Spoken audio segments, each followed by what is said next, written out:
he said it didn't meet expectations because his expectations were too high. And I was like, good. Thank you for saying that your expectations were too high. Mine were too.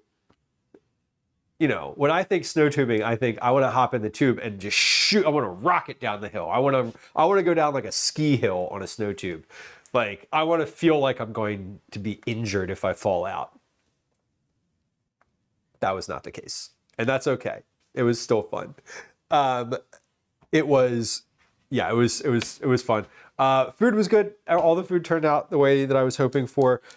We did not end up doing oatmeal on Sunday morning or Monday morning. We went to a diner instead because there was one nearby. We were driving around and I saw it and I was like, we're going to go there on Monday morning so I don't have to cook and I can just like clean everything up on Sunday night. And that was good. So the trip was good. I highly recommend humidifiers. Kenora says, yeah, completely. I have one in the house here. I have one in the bedroom that runs. I filled it like 20 minutes before I started streaming today. Like, I fill it whenever I walk in the room. It runs all winter. Like, all winter. I know. Like, the first day that the heat kicks in and I start feeling it and like my sinuses, I'm like, all right, time for humidity because this is awful. We can't do it. Broccoli, welcome in. Welcome in. Joe, good to see you. Hello. Happy Wednesday. Welcome in, y'all. Velo says it's a hard category to stream and people don't realize it. It is, and it can be. I think that also people make it out to, I don't want to say make it out to be harder than it is, but I think some people avoid streaming in food and drink because it feels like it could be really difficult. And because you see folks who have, you know, a setup. You know, if you came into this stream for the first time and you were like, I want to stream food and drink, and then you see someone who has like cameras and shit that works, and like, I mean, is it working? It's working. I was like, this camera's probably frozen right now. It's not. It's not. The white balance is off though, so we're gonna fix that. We're gonna fix that because I saw it when I saw it, and now I can't not. Oh God, why am I like this? Okay, no, we're just going to turn it off. What was I saying? Right, because there's lots of people who do have like robust setups and sort of, there's a lot of, you know, growth that happens in there. I've been streaming for almost 4 years and like, I'm at the point now where like none of my equipment,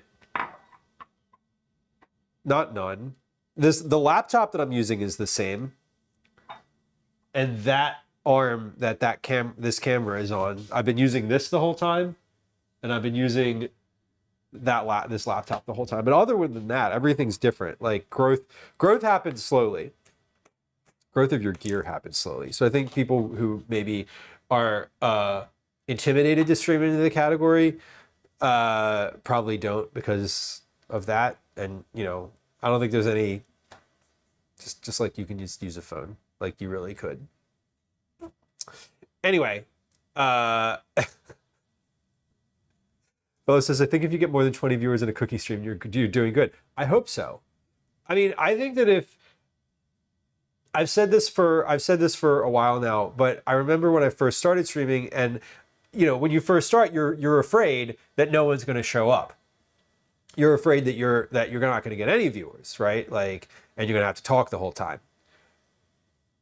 There hits a point where if you do it for long enough and you get like enough people and people do start showing up, where that fear goes away and it's replaced by the new fear of, oh shit, I know people are going to show up, which is very different, but also scary. And if you hit a point where there's like a lot of people, I'm imagining it's an even different feeling. You know, a lot more than enough people that you could possibly talk to. That's probably a different feeling. I would not know. And I like that. I don't, if this was scrolling too fast and I couldn't like see people chatting and like be able to respond to them, that would not be ideal for me. I think it would defeat the purpose of why I started streaming. Anyway, please like and subscribe.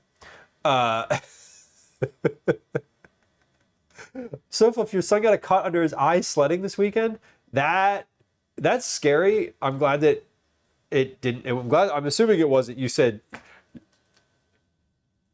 The way that you phrased it makes me imagine that it's not awful.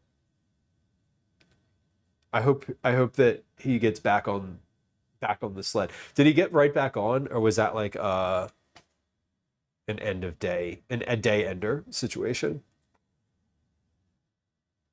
You have one on your furnace. Yeah, I I would love it if my house. That's why I love the like the heaters, the radiator heating.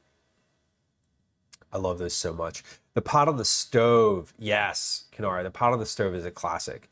I did that at the cabin too. I put like my pot on the stove and just left it there all weekend. I kept filling it, but now I'm dying for a tuna melt broccoli. I was thinking about it recently, and I was thinking about what I was making for dinner tonight. And then I was like, I had on my meal plan that I could do like tuna sandwiches, just like cold tuna, and I was like, I can do tuna melts.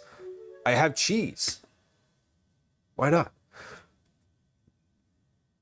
Spirit Mountain, local ski hill. Uh, 1 day a week for the season pass because I snowboard. Excellent. That sounds fun and also terrible for my knees, which is why I don't do it. Tubing is never what you think it's going to be. No, it's not. I remember as a kid, it was really exciting.